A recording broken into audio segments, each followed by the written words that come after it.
Selamat pagi sidang jemaat Tuhan yang ada di rumah masing-masing dan kepada siapa saja yang boleh mengikuti acara ini.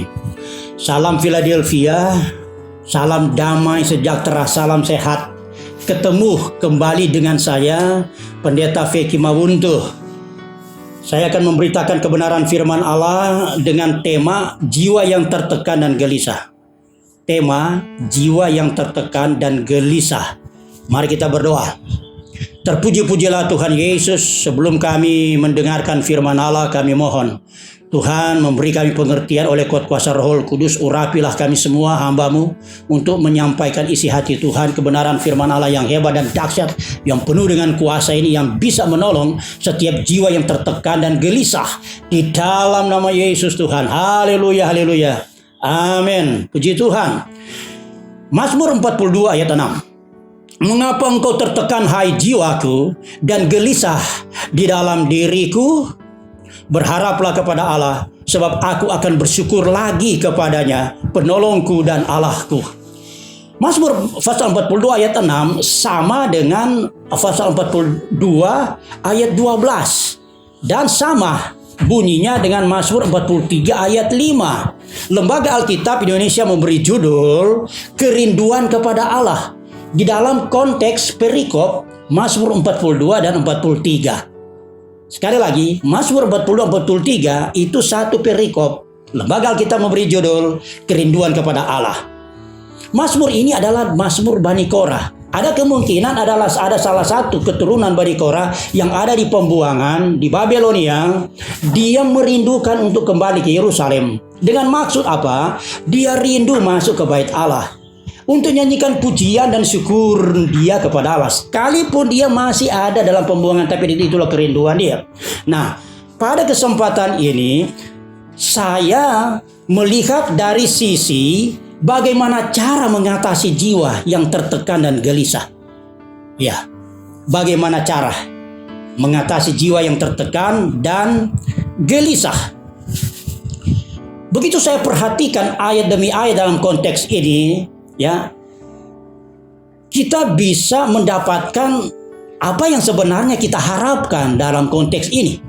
Yang diharapkan ialah setiap orang, ya, perlu memperkatakan kepada jiwanya. Setiap pribadi katakan kepada jiwanya, hai jiwaku, rindukanlah Tuhan, percayalah kepada Tuhan, berharaplah secara total kepadanya, serta bersyukur. Pasti bisa mengatasi jiwa yang tertekan dan gelisah. Haleluya. Firman Allah menjamin hal ini. Mari saudaraku dalam kasih Yesus Kristus, kita melihat ada beberapa hal, ya, ada 4 hal. Cara mengatasi jiwa yang tertekan dan gelisah dalam konteks ini. Kita mulai dari yang pertama, ialah merindukan Tuhan. Merindukan Tuhan. Pada ayatnya yang kedua, Mazmur pasal 40 ayat 2, seperti rusa merindukan sungai yang berair, demikian juga jiwaku ya Tuhan. Ini satu kerinduan Bani Korah ini untuk rindu Tuhan. Bahkan dia katakan ayatnya yang ketiga, jiwaku haus kepada Allah. Allah yang hidup. Itu jiwanya, pikiran, perasaan, kehendak dia rindu Tuhan, haus akan Tuhan. Dia mau berharap kepada, dia mau merindukan Tuhan, sangat merindukan. Sehingga yang luar biasa, kalau kita perhatikan ayatnya yang kelima, pasal 42 ayat 5. Inilah yang ku kehendaki ku ingat, sementara jiwaku gundah gulana. Wow. Ya, bagaimana aku akan berjalan maju dalam kepadatan manusia? Maju untuk apa? Mendahului mereka melangkah ke rumah Allah. Jadi, saudaraku dalam Tuhan, bagaimana kita lihat di sini, bagaimana suatu kerinduan yang hebat sekali. Sekalipun, ya, dalam kondisi dia dalam pembuangan, tapi dia sudah sangat merindukan untuk bait Allah, rumah Tuhan, untuk melangkah maju, melewati, mendahului orang-orang yang masuk ke bait Allah. Di hari-hari ini, ya, ada anggota jemaat yang menyampaikan ke saya bahwa mereka merindukan bait Tuhan, merindukan tempat ibadah, ke gereja, sangat merindukan ke gereja. Tapi saudaraku dalam Tuhan, saya katakan jadikan rumahmu adalah rumah Tuhan. Jadikan rumahmu adalah bait Allah. Hendaklah Anda merindukan Tuhan. Ya, jiwamu, engkau katakan kepada jiwamu, rindukanlah Tuhan, hai jiwaku. Aku haus akan Engkau Tuhan. Di mana? Di rumahku. Saya percaya Engkau ada dalam rumah tanggaku. Ya. Pemazmur katakan apa? Dengan sorak-sorai dan nyanyian syukur. Dia mau nyanyikan syukur dan sorak-sorai kepada Tuhan. Dahsyat sekali. Bayangkan Bapak Ibu Saudaraku dalam Tuhan. Kalau di rumah kita jadikan rumah Tuhan, rumah Allah, pastinya ada nyanyian syukur. Ya, ada sorak-sorai di rumah kita. Sekalipun dalam situasi yang seperti ini, ya, ada kemungkinan dalam keadaan gelisah. Ya, mungkin tidak sabar lagi untuk menanti kapan COVID-19 ini akan selesai. Tidak sabar lagi, gelisah. Ya, tidak tentram, tapi luar biasa. Haleluya. Kalau rumah kita menjadi bait Allah, ya, disitulah tempat kita merindukan Tuhan. Hai jiwaku, merindukan Tuhan. Hai, luar biasa. Mari kita lihat pada poin yang kedua. Siapakah Tuhan di tengah kesulitan ini? Siapakah Tuhan dalam keadaan yang gelisah ini? Siapakah Tuhan di dalam situasi yang sangat mencemaskan? Ya. Ayat pokok kita. Siapakah Tuhan? Dia adalah penolong. Penolong. Penolongku, Allahku. Kata pemazmur. Siapa lagi Tuhan? Ya, Tuhan kita Allah yang hidup, bukan mati. Dialah hidup. Jiwaku haus kepada Allah yang hidup. Ayatnya yang ketiga. Saudaraku dalam Yesus Kristus Tuhan, Allah kita adalah firman menjadi manusia, namanya Yesus Tuhan. Mati bagi dosa-dosa isi dunia ini sekali dan untuk selamanya. Dan Yesus Kristus sudah dikuburkan. Dia bangkit hari ketiga.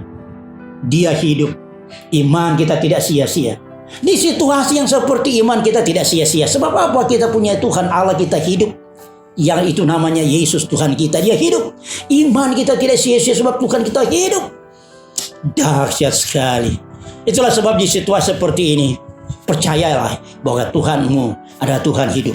Tuhan kau dan saya adalah Tuhan kita yang hidup. Siapakah Tuhan di tengah persoalan? Tuhan kita adalah Tuhan yang hidup. Hidup dalam kehidupanku. Yesus berkata, ya,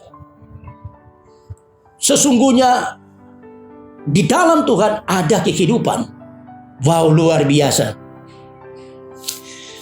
Siapa lagi Tuhan? Allah adalah gunung batuku. Mazmur 42 ayat 10. Aku berkata kepada Allah, gunung batu, tempat perlindungan, aman dari segala ancaman musuh. Siapakah Allah, gunung batu kita dalam segala kesulitan tantangan hidup ini? Siapakah Allah? Dialah tempat pengungsian. Mazmur 43 ayat 2. Ini sudah pasal 43 ayat 2. Sebab engkaulah Allah tempat pengungsianku, tempat pelarianku.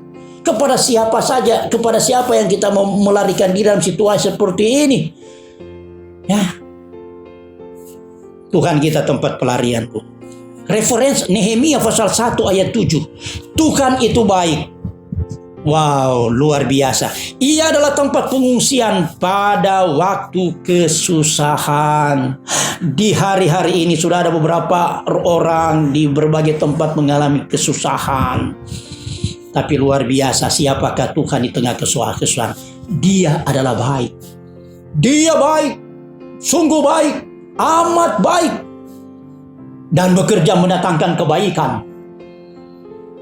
Di dalam kehidupan kita dia akan lakukan hal-hal yang baik di tengah situasi yang kurang ataupun tidak baik.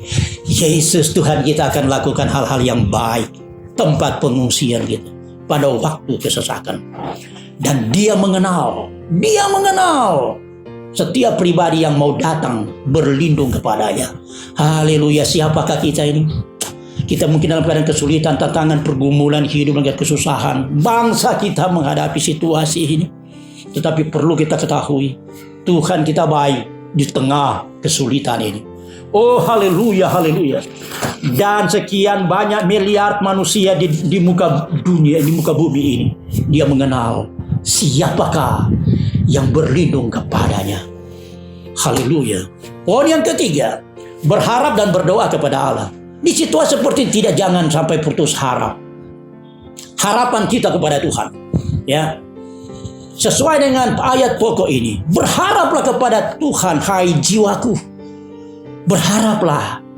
kepada Tuhan sebagai apa? Penolong. Oh haleluya. Kita ini diberi penolong, Parakletos, seorang penolong yang menolong menyertai kita di mana saja, kapan saja. Mau waktu siang, waktu malam, kita seorang pribadi ada dalam kehidupan kita. Kita harapkan pertolongan yang dari seorang penolong, Roh Kudus yang dahsyat adanya ini. Ayat 9, pasal 42 ayat 9. Ya. Tuhan memerintahkan kasih setianya pada siang hari, dan pada malam hari aku mau menyanyikan suatu doa kepada Allah kehidupanku. Ada suatu kerinduan dia mau menyanyikan. Ya, nyanyikan dan berdoa kepada Allah. Sebab apa? Dia minta biar Tuhan perintahkanlah kasih setiamu pada siang hari.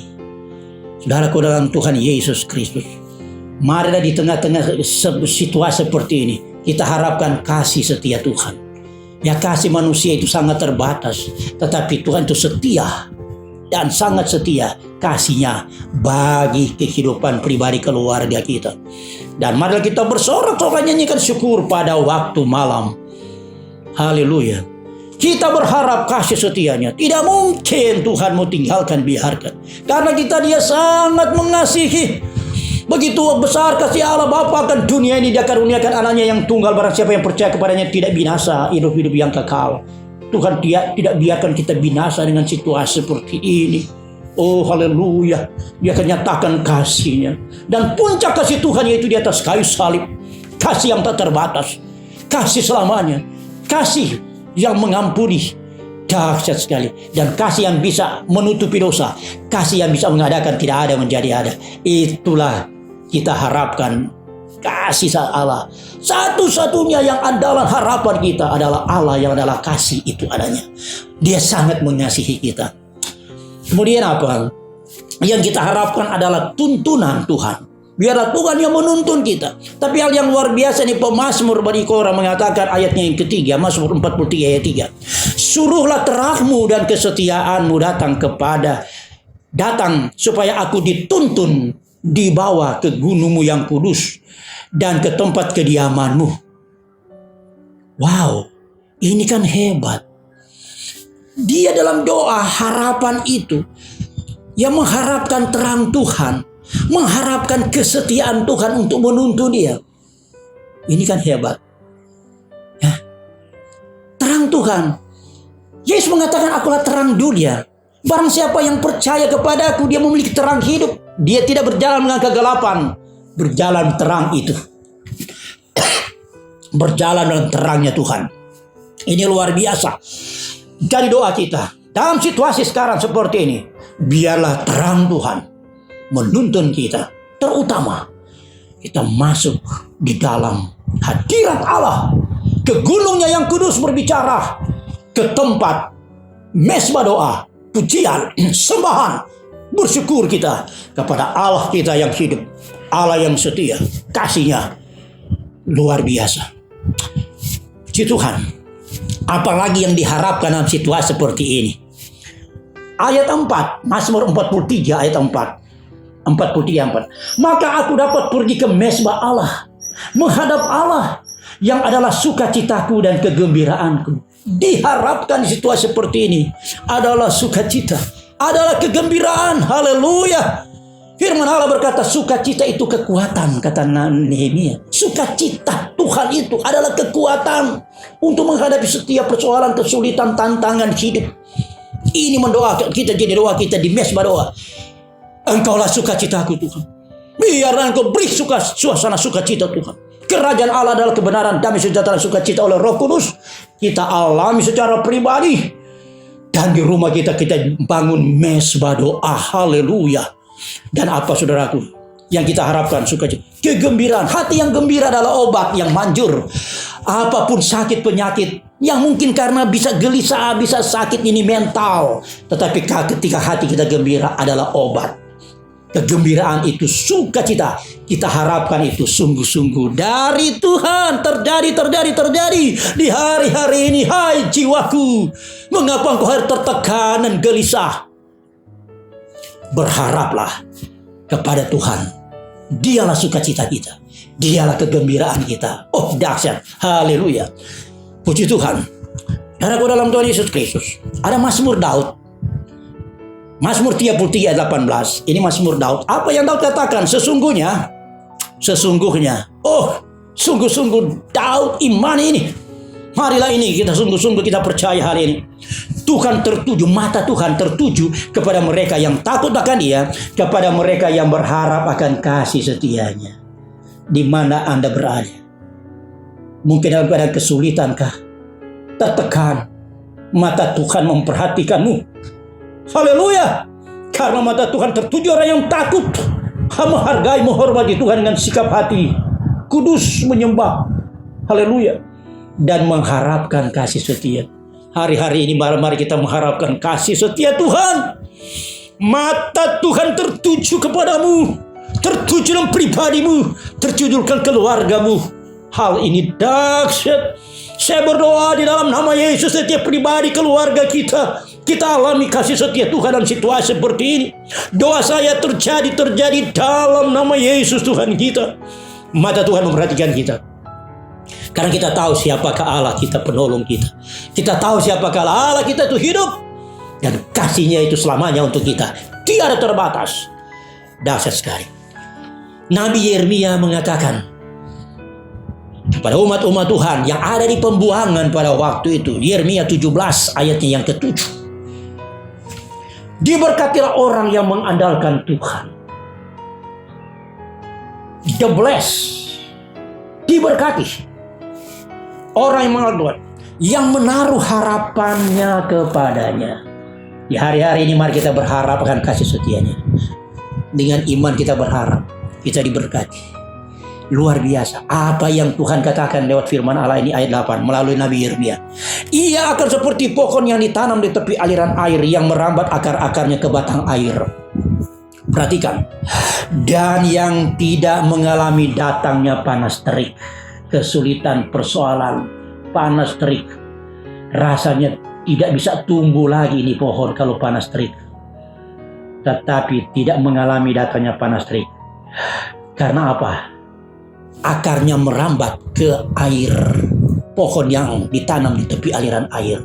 Ini luar biasa. Daunnya tetap hijau. Wow! Berkat. Ini sungguh berkat di tengah kesulitan. Seperti panas terik.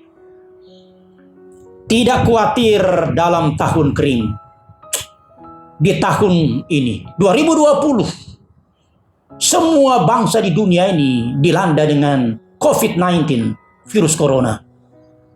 Bagaimana orang yang berharap mengandalkan Tuhan diberkati.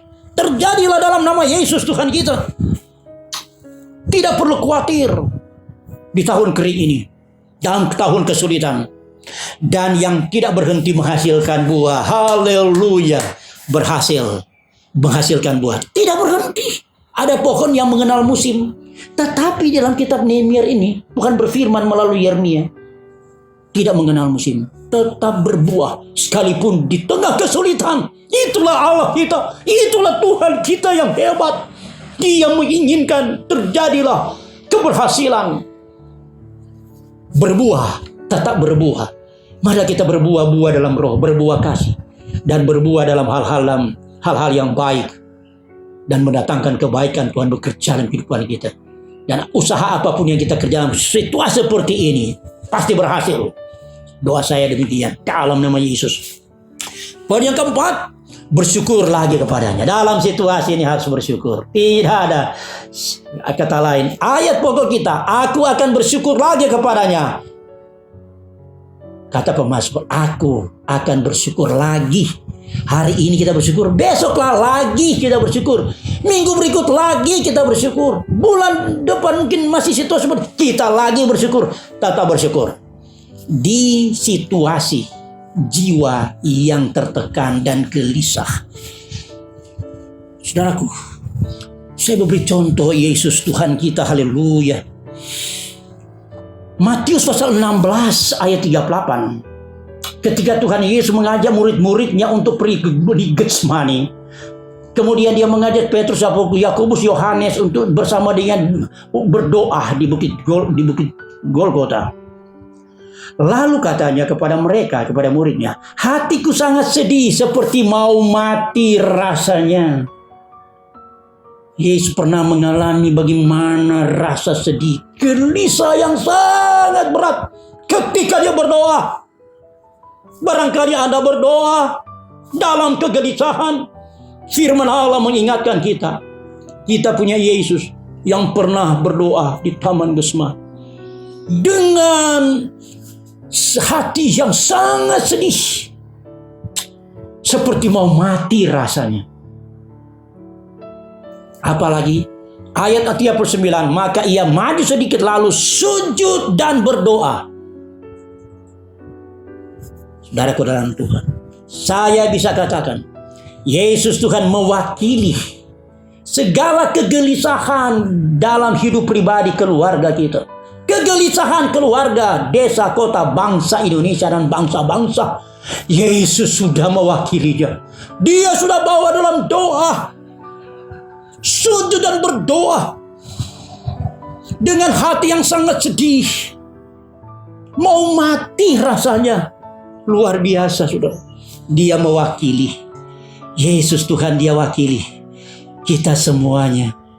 Dia sudah berdoa Bukit Golgota, dan apa yang dia katakan, ya Bapakku, jikalau sekiranya mungkin biarlah cawan ini lalu daripadaku, tetapi jangan seperti yang ku kehendaki, melainkan seperti yang engkau kehendaki.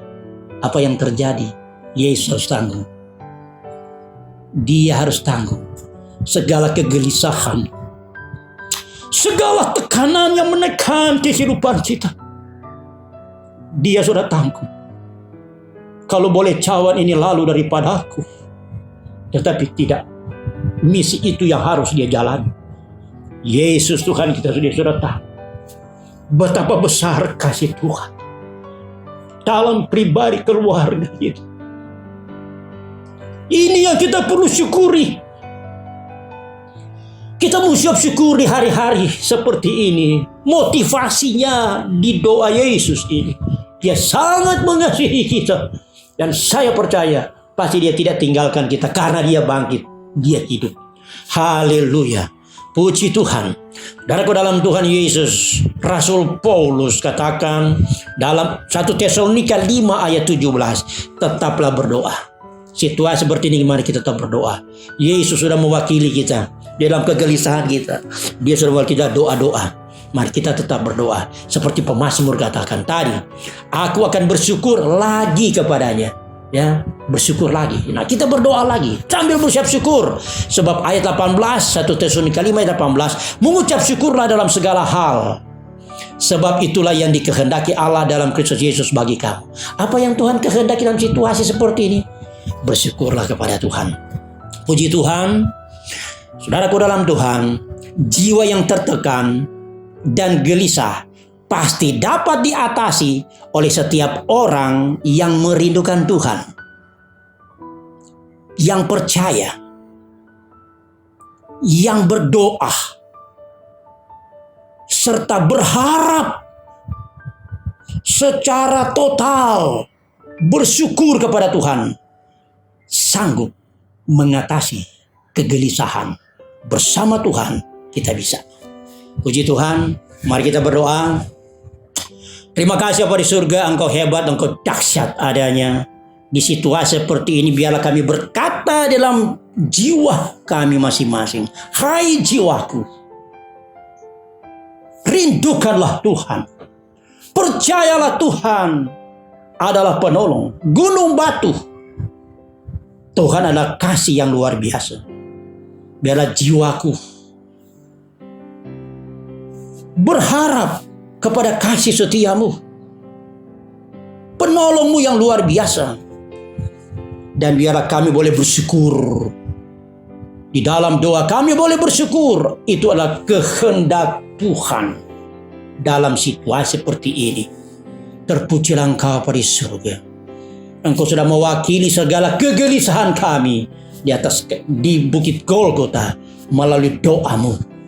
Terima kasih Tuhan Yesus. Terima kasih buat kebenaran firman Allah ini. Kami percaya firman Allah ini menguatkan kami. iman kami di situasi hari-hari ini. Kami berdoa untuk bangsa, negara, pemerintah kami, Bapak Presiden, Wakil Presiden, keluarga mereka masing-masing dilindungi, dijaga, pelihara oleh Tuhan. Sehat-sehatkan Bapak Presiden dan Wakil Presiden, keluarga mereka. Demikian juga semua kepemerintahan sampai di desa-desa, di pelosok, di pedalaman, di mana saja Tuhan tolong, Tuhan sertai, hikmati. Berdoa bagi TNI, Polri, Tuhan tolong supaya mereka melaksanakan tugas tanggung jawab demi keamanan bangsa kami ini. Sehat-sehatkan mereka semua dalam perlindungan dan kekuatan yang dari Tuhan. Kami berdoa untuk para dokter dan perawat, Tuhan tolong sehat-sehatkan mereka, lindungi mereka dari penyebaran COVID-19. Tuhan selamatkan mereka. Dalam nama Yesus Tuhan, kami berdoa untuk semua orang-orang sakit yang ada di rumah sakit ataupun di rumah ataupun di perjalanan, di darat, di udara, di laut, di mana saja. Tuhan tolong jerita doa, Tuhan dengar dan Tuhan menjawab doa-doa kami. Sembuhkan oleh bilur-bilur Yesus, telah disembuhkan. Terjadilah kesembuhan dalam nama Yesus Tuhan. Dan kami berdoa bangsa kami dan bangsa-bangsa dalam kegelisahan hari-hari ini, biarlah Tuhan sebagai penolong bagi kami semuanya. Kasih-Mu lebih nyata bagi kami. Dalam nama Yesus Tuhan kami. Terima kasih Tuhan, terima kasih. Mengucap syukur buat kebenaran firman Allah, dan Tuhanlah yang memberkati kami. Berkatilah kami dengan berkat kelimpahan. Mari Tuhan sinari kami dengan wajah-Mu. Berilah kami kasih karunia demi kasih karunia yang semakin melimpah. Mari Tuhan hadapkanlah wajah-Mu bagi kami. Berilah kami damai sejahtera yang menguasai hati dan pikiran kami. Haleluya. Kami percaya ada satu nama yang berkuasa di surga dan di bumi, yaitu nama Yesus Tuhan kami adalah Immanuel, Allah beserta kami. Hari ini, seumur hidup kami, Tuhan yang menyertai. Di dalam nama Tuhan Yesus Kristus. Haleluya, haleluya. Amin. Puji Tuhan. Saudaraku dalam kasih Yesus Kristus Tuhan, sampai kita jumpa kembali pada hari-hari berikutnya. Dan terima kasih Bapak Ibu Saudara-saudara telah mengikuti acara ini. Terima kasih, Tuhan memberkati. Philadelphia, kasih persaudaraan. Haleluya.